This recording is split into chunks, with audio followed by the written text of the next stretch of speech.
সেদিন বাসায় পিৎজা আনছিলাম, তো পিৎজার সাথে খাওয়ার জন্য কিছু সিজনিং প্যাকেট দিয়েছিল।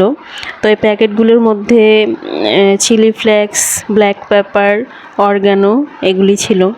তো ভাবলাম যে এগুলি দিয়ে কিছু একটা বানাই। তো আমার বেশ কিছুদিন ধরে পটেটো ওয়েজেসটা খেতে ইচ্ছে করতেছিল, তো এগুলি দিয়ে ভাবলাম যে পটেটো ওয়েজেস বানিয়ে ফেলি।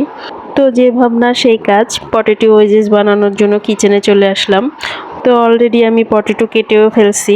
তো পটেটো ওয়েজেস বানানোর জন্য আলুর যে উপরে চামড়াটা থাকে সেটা অবশ্যই রেখে দিবেন, কারণ ওয়েজেসটা চামড়া সহ বেশি ভালো লাগে। তো আমি আলুটাকে চুলায় একটু লবণ দিয়ে সিদ্ধ করার জন্য বসিয়ে দিয়েছি। এটাকে 4 ভাগের 3 ভাগ আমি সিদ্ধ করে ফেলবো। আমার অলরেডি আলুটা সিদ্ধ হয়ে গেছে, এখন এগুলিকে নামিয়ে ফেলবো।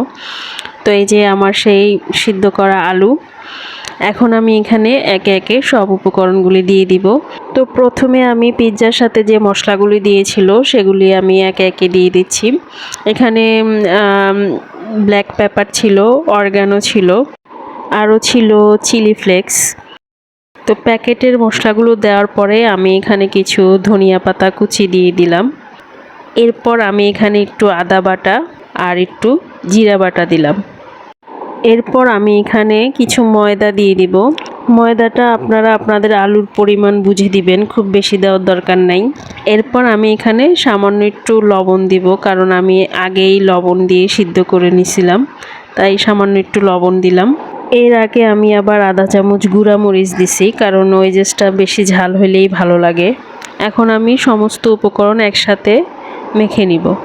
এখন আমি এক এক করে সব পটেটো ডুবো তেলে ভেজে নিব। বাস হয়ে গেল আমার পটেটো ওয়েজেস। আপনারাও বাসায় এইভাবে বানিয়েই খাবেন।